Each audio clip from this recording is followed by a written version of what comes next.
В Москве открылся 41-й международный кинофестиваль. В прошлом году его триумфатором и победителем стала якутская картина «Царь-птица». В этот раз наши земляки решили повторить успех, тем более якутский фильм снова в конкурсной программе. 11 стран, 13 лет. Конкуренция серьезная, но по мнению критиков шансы на золотой дубль есть. С красной дорожки репортаж Максима Кардозу. Вспышки фотокамер, блеск бриллиантов и вереница российских звезд. Московский кинофестиваль в этом году разменял пятый десяток, но, кажется, в лоске только прибавил.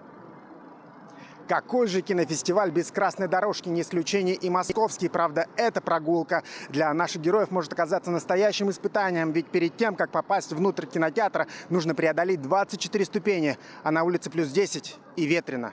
Но красота требовала жертв, и звезды оголялись одна за другой. Правда, быстро об этом жалели. А почему вы дрожите так сильно? Потому что апрель месяц, и мне прохладно. Я пойду внутрь. Но якутских кинематографистов такими температурами не испугать. На красной ковровой дорожке наши земляки казались самыми горячими.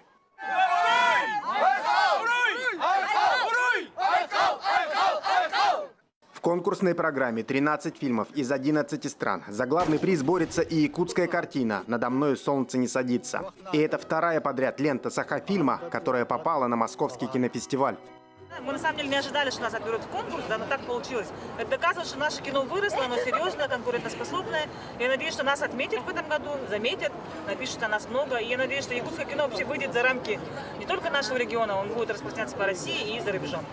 Трогательную историю про молодого парня и старика сняла режиссер-дебютант и самоучка Любовь Борисова. И сразу в яблочко. Оно и неудивительно. Съемочный процесс для группы был в удовольствие.